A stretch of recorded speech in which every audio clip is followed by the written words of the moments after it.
Hello! Magandang hapon sa inyong lahat.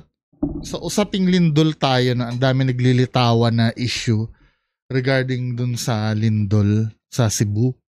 Isa na to, no? Nakakabwisit ito, men. Nakalagay dito, a Cebu-based BPO company is under fire after requiring its agent to return to work despite the earthquake. Yan o nakalagay. Guys, calls are already piling up in the queue. Please go back inside and log in ASAP. Anyone who decides to go home will be tagged a wall. Let's do our part and keep the lines moving. Thanks. Ang kapal na mukha, no? Kung halimbawa kung kaya nyong i-mass exodus yan, iwanan nyo yan. Walang pakialam sa buhay nyo dyan. Kapal naman ang mukha nito. Hindi naman porkit tapos na yung earthquake, tapos na rin yung problema. Siyempre may trauma pa yung mga tao, tanga. Iaawol mo. Baka madoli ka, tanga. Baka madoli kayo, lalong sumakit ang ulo nyo sa ginagawa nyo. Ba't nyo iaawol? Diba? Reasonable emergency yun eh. Paano kung may aftershock pa? Kung sino man ito, no, sana ikaw yung maiwan doon sa loob, madaganan ka doon. Masama man mag-isip, no, pero katarantaduhan ito, men eh. Ito yung talagang mga ang tingin sa mga tao ay robot. 'Di ba? Nakakagigil tong mga ganito. Kasi nung nasa SM kami, yung bumabagyo na, pinapauwi kami eh. Or halimbawa, hindi na matutuloy yung pagpasok. Sasabihan na agad eh. Kasi yung SM Valenzuela, yung papunta sa SM Valenzuela, binabaha. 'Di ba? Both sides. Papuntang Bulacan tsaka papuntang Caloocan. Kung hindi talaga kaya, hindi ipipilit. 'Di ba? Pero sa Robinsons don't know. Pero hindi naman ganito na pag umabsent itatag as a wall. 'Di ba? Doon sa Robinsons, i-encourage ka pa rin pumasok, pero hindi ka naman gaganyanin. Katarantaduhan ito, sana madole to. Nakalagay dito, Ba't ang labo? Hindi ba lilinaw to? Ayan. Sabi dito, I was there po. The real trauma came from how iPloy management handled the situation. While other companies immediately checked on their employees, provided emotional support, and prioritized their well-being by sending them home safely, we at iPloy were left waiting in the dark. Grabe naman kasi talaga yon, di ba? Siyempre, traumatic yung nangyari eh. Siguro yung TL nyo ba yon? Yung TL nyo siguro na yon taga Manila. Walang pamilya dyan sa Cebu. Kaya ayaw kayong pakawalan. 'Di ba? Bullshit. We were on the 9th floor when the earthquake hit. We followed the usual protocol, hid under tables, prayed, and trembled. After being rushed down, we stood outside for more than an hour with no guidance and no clear updates. When the rain started, people scrambled for cover under unsafe spots like the building, the parking shed, and even inside the Metrobank building. Still no word from management. Meanwhile, I saw employees from other companies already being taken home in company vans with their belongings personally retrieved by their managers. For us, nothing. Some co-workers even risked their lives going back inside the building to get their things because management simply told us, go inside at your own risk. When I finally decided to get my things too, I faced something worse than the earthquake itself. At the exit, iPloy's director blocked us. He looked us in the eye and said, business as usual, go back inside. Grabe, no? Kupal.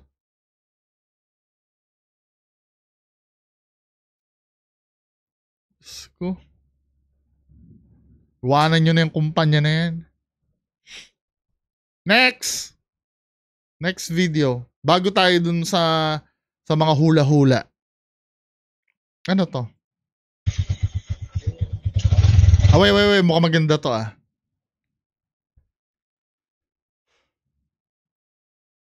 Wait lang, ayusin ko lang. Mukhang okay to. Ito yung magpapa cash in sa GCash.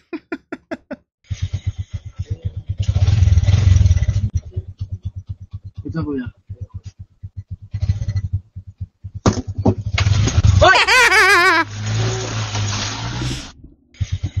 Kasi naman eh. Ito kuya.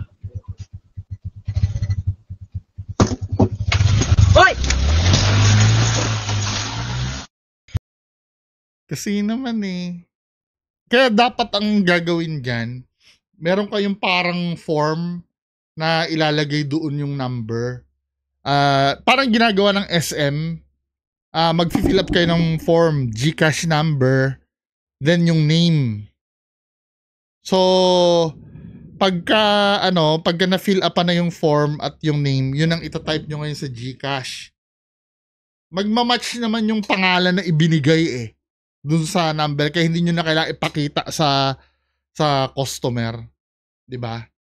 Kaya yun, dapat gano'n na sistema, hindi yung manual na ganyan. Kailangan talaga magpasulat kayo sa form eh. Marami nang gumagawa nun eh. Katulad niyan, ano, tingin siya ng tingin. Hoy! Ay, nako. Dami talagang kawatan eh. Now, dito na tayo sa mga hula-hula. Yung mga hula-hula nyo. Paano yung send sa akin ni Sir... Ano name nito ni Sir?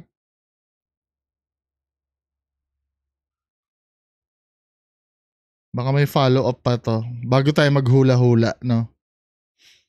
Kasi marami na namang marami na namang manghuhula na naglitawan eh.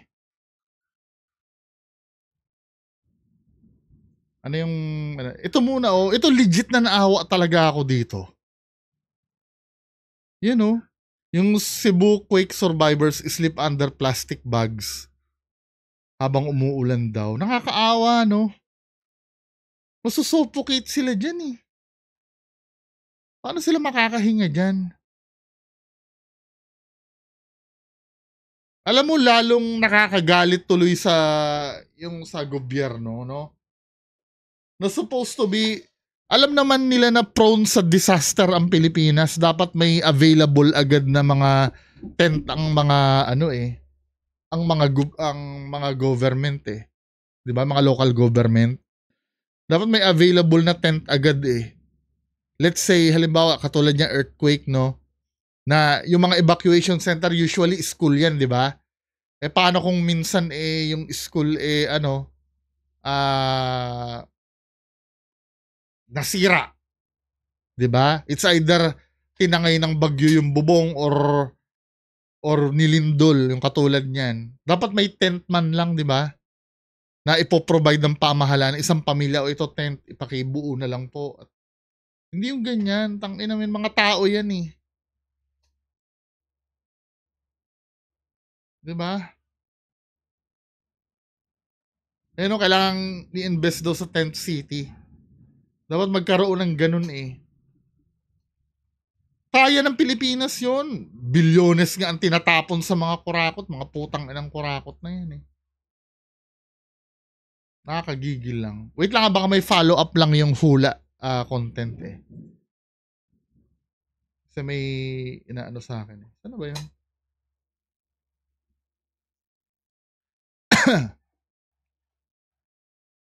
So unahin natin ito, no? Wait lang ha. Yung sinend ni Michael D.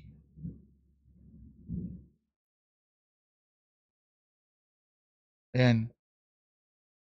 2 weeks ago daw na post. Pero mamaya na yung foreigner yun eh. yung negro na nagsasalita. Dito muna tayo sa mga local. Unahin muna natin ito si naka-ano to ni Sir Jay Costura naka-collab niya to si Joby Vargas. Anong sasabihin nito? Nahula daw. Kailan to hinula? Ang ano ko lang dito yung lindol. So meron tayong may lindol. To, medyo hindi ganun kalakas. ito ay hinula noong June 15 daw. Ni Joby Vargas. Ang ano ko lang dito yung lindol. So meron tayong may lindol. I hope medyo hindi ganun kalakasan pero parang nasa 6 and 7.5. Malakas yung Joby. 6 and 7. I hope hindi ganun kalakas tapos sasabihin niya. Hindi rin siya sure Malakas yung saan yan?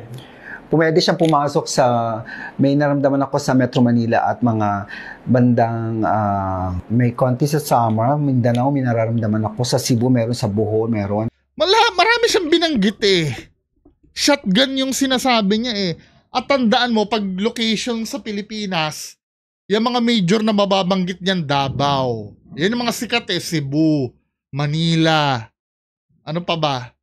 Palawan. 'Di ba? Tapos yung Mindoro hindi sikat mo, madalas hindi binabanggit. 'Di ba? Samar, sa dami niyang binanggit Sinatgan niya Dito yung lindol. Nung narinig lang, pero yung Manila hindi niyo na narinig 'yon, 'di ba? Yung mga sinabi niyo lugar, ang tumatak lang sa isip niyo, Cebu. Selective din yung pagiging bias Nung nagkatotoo, paano yung sa Manila? Huwag naman po sana, Diba? So meron tayong may lindol. I hope medyo hindi ganun kalakasan pero parang nasa 6 and 7.5. Malakas yung Joby. 6 and 7. Malakas yung saan yan? Pwede siyang pumasok Pwede. sa, may naramdaman ako sa Metro Manila at mga bandang may konti sa Samar, Mindanao, may nararamdaman ako sa Cebu, meron sa Bohol, meron. Tama, Bohol. May nangyari ba? Sabay bandang Mindanao. Meron ba? Ang lindol na nararamdaman ko, tulog ang mga tao. Madaling araw ang ibig kong sabihin. Kailan ba nangyari lindol? Siyempre, hindi nyo na aanuhin yung time. Focus lang kayo dun sa sinabing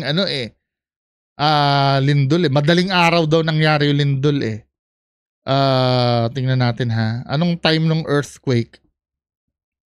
Earthquake Cebu time. Pag hindi madaling araw to, sablay ka.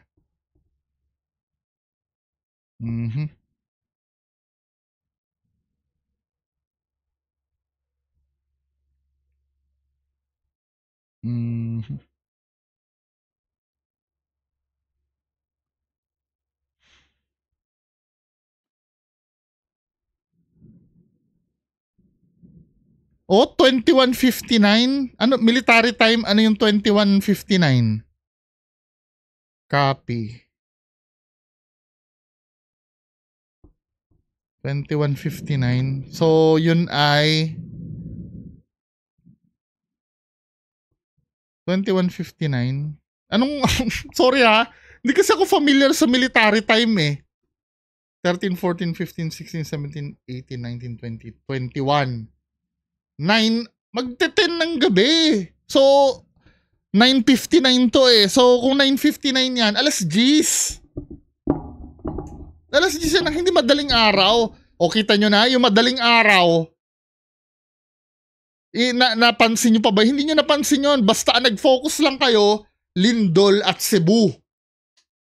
Pero sa dinami-dami ng binanggit, at isa pa kung walang lindol na nangyari, makakalimutan mo rin itong sasabihin niya Diba? Makakalimutan nyo din yan.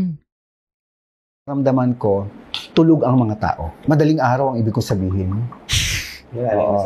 Ito talaga si Sir Shaman Tope Joke lang Sir Shaman. Shout out.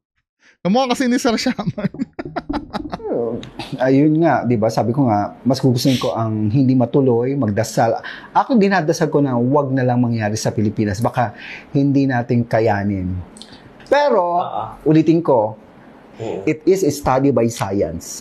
Napag-aralan ng na meron darating talagang big one. O, kita mo? Alam mo na may darating. Meron talagang darating. Totoo naman yun. Pero yung psychic powers mo, sablay-sablay, ang dami mong binanggit na na possibility. Hindi siya specific.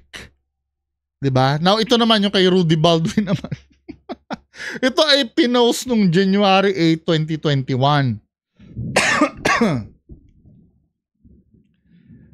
January 8, 2021. January 8, 2021. Ipapaalala ko sa lahat na ang page ko ay nasa 3 million plus of likes and followers. Ito lang ang page ko, wala nang iba. Maging maingat sa ibang fake page. #Cebu, mag-iingat kayo sa vision ko. Ang mangyayari pa lamang ang malakas na lindol. Malakas ito dahil sa pinsala na nakikita ko din sa vision ko ang pinsala na tinamo ng simbahan ng Cebu. Mukhang accurate, ano? At apoy, nakikita ko din sa Cebu. Nasaan na yung apoy? Diba? Apoy na malaki, malapit ito sa karagatan ang sunog dahil may nakita ako sa vision ko, karagatan, maging maingat lamang ang lahat dahil ito ay pwedeng agapan kung maging maingat lamang ang dito tayo nagkakaroon ng problema. Tandaan nyo, vision ang tinutukoy niya. Ang vision po, mga kababayan, yan yung katulad sa mga propeta yan When you say vision, nakita mo yan na mangyayari na. 'Di ba? Kapag nakita mo yan na mangyayari na, wala nang chance yan para mabago mo. Yung vision na yan. Ayan maging maingat lang. Ba't mo pag-iingatin ng lahat nakita mo na yan Itinakda ng Diyos yan, meaning. Yung mga sinabi nila Propeta Ezekiel, Propeta Juan, tinakda ng Diyos yun. Hindi mo na pwedeng baguhin yun. Pangungunahan mo ang Diyos? Di ba? Biblically speaking yung sinasabi ko Kasi when you say vision, nakita mo Talagang nangyari.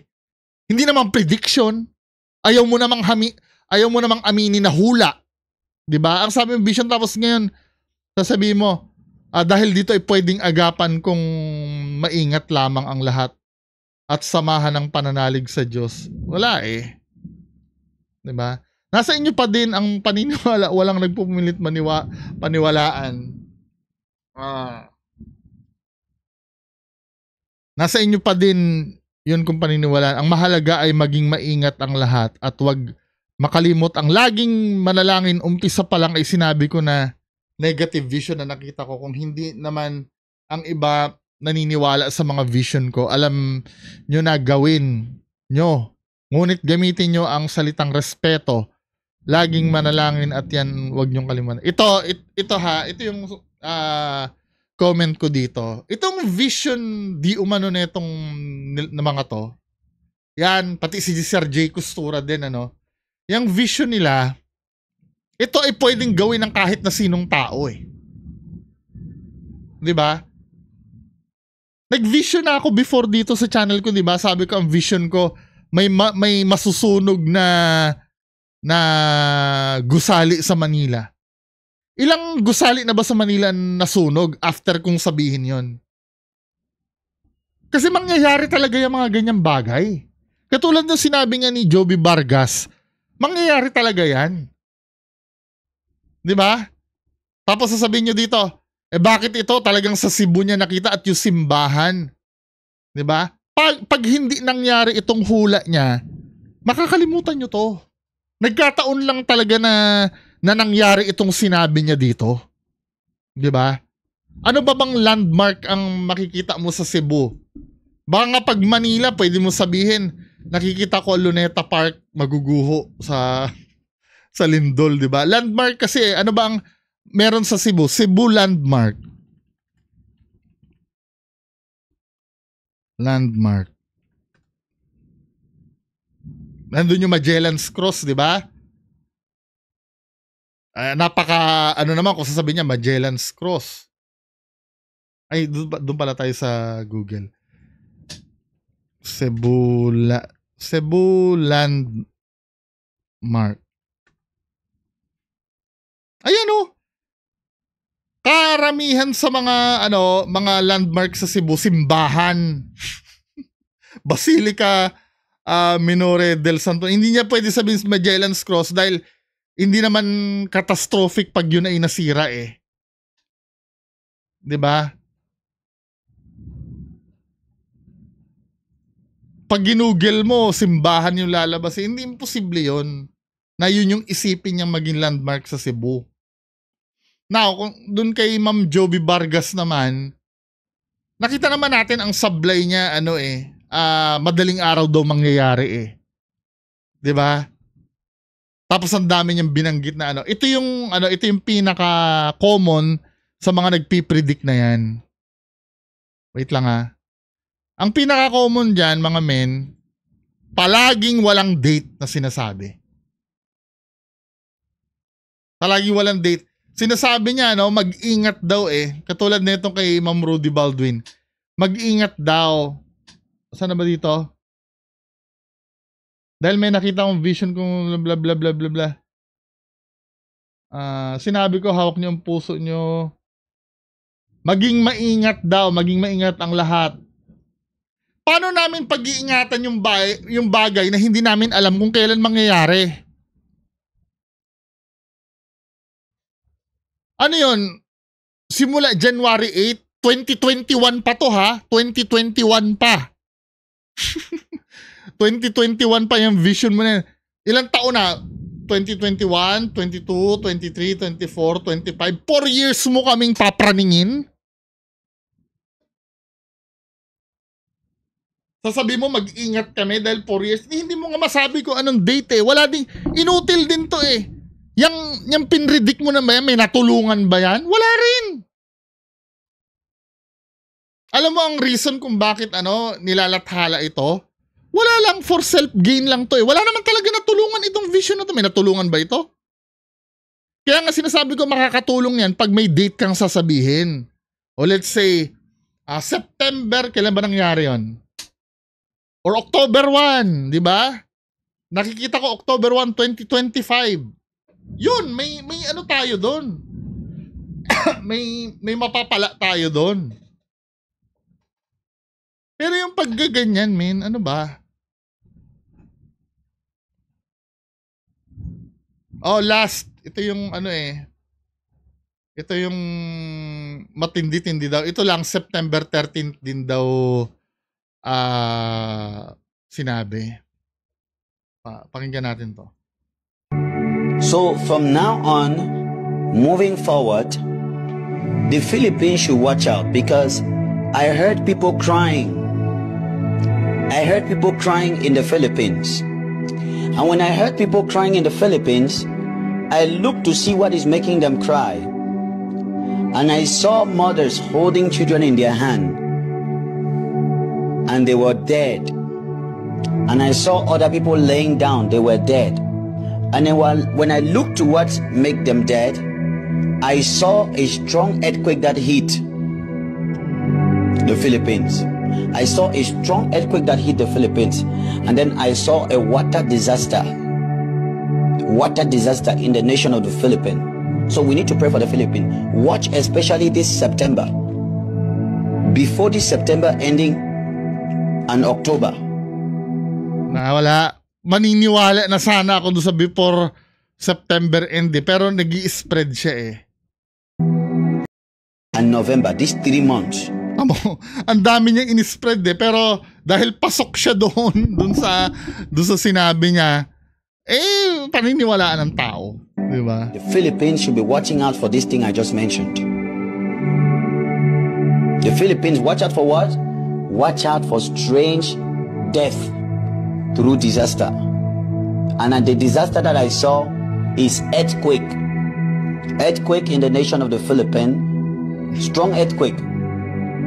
And then, today is 13 September. Okay, today is 13 September. Okay. Yeah, today is 13 September. Ito ay coincidence lamang. Kasi 'di ba sinabi niya ilang buwan niya, sinabi before September ends daw. Then minention October, pinalawig niya hanggang November pa. May water disaster pa nga daw eh. Just imagine kung 3 buwan tayong papraningin nito. Tapos never niya naman katulad ni Rudy Baldwin at ni Ma'am Joby Vargas. Wala naman eksaktong date. Oo, sinabi niya kung anong buwan ano. Okay na sana yung yung before September ends, kaya lang kailan nangyari ba yung yung lindol? October 1 ba?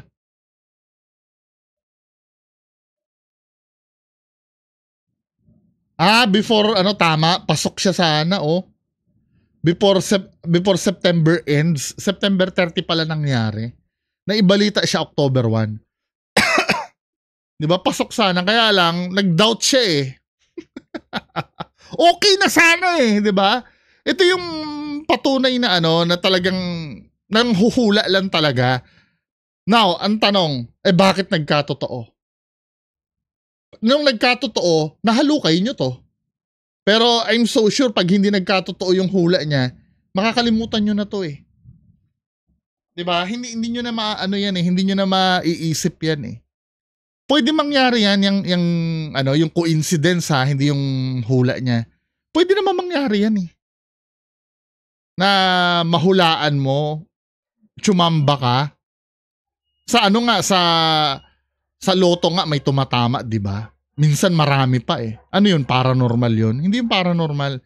Yun ang tinatawag ng na coincidence. Nangyayari yun. Hindi siya paranormal, hindi siya dahil may vision or Tingnan mo yung tingnan mo yung record nito kung sino man to, lahat ng mga hinulaan yan, nagkatotoo ba? Pinutol na nga lang ito Kasi ang dami niya hinulaan dyan, Philippines, Bangladesh, Japan, and Kenya. Yung mga yon nagkatotoo ba yung hinula niya sa Bangladesh, Japan, at Kenya? Kasi kung sa dinami-daming sinabi at pipili ka lang nung kokonti, 'di ba? Na nagkatotoo. Medyo mali yata 'yon, 'di ba? hindi siya Now, dadako naman tayo. Let's say totoo naman nahuhulaan niya. Kung hindi mo kami mabibigyan ng exact date, exact oras, wag mo na lang sabihin. Hayaan mo na lang, let's say halimbawa kung oras na nung mga namatay sa Cebu na namatay sila. 'Di ba? Hayaan mo na lang. Wala na magagawa kasi kung ganyan din lang, alam mong ibubunga lang nito yung mga prediction na yan. Ang ibubunga lang niyan magkakaroon ng parang guilt yung mga tao na sana pala ganito, sana pala ganyan. Hayaan mo na lang, wag na lang natin pangunahan ang Diyos. Kung totoo man yan na vision nyo, wag na natin pangunahan yung Diyos. Anyway, ganun pa rin naman Yung sinasabi nyo na makakatulong, hindi naman nakatulong Ito tatanggapin ko ng totoo ang hula ni Rudy Baldwin. Sige, sabihin na natin totoo. Nakatulong ba yan? Hindi. Just imagine, hinula mo yan, 2021 pa. Sa tingin mo, matatanda yun sa dinami-dami ng binibisyon mo. Ang nagkatotoo pa yung 2021 pa. Ginagawa mo naman kaming tanga. 'Di ba? Kahit pa sabihin mong totoo yan wala naman na itulong yan. Anong naitulong yan sa sarili mo lang na makilala ka? 'Di ba? Anyway, ngayon kung paninindigan nyo, maniniwala ka kay Rudy Baldwin na natulfo na, hindi bahala kayo. 'Di ba? Go ahead. So yun lang muna pag-uusapan natin ngayong hapon. Magandang hapon sa inyong lahat. Bye-bye.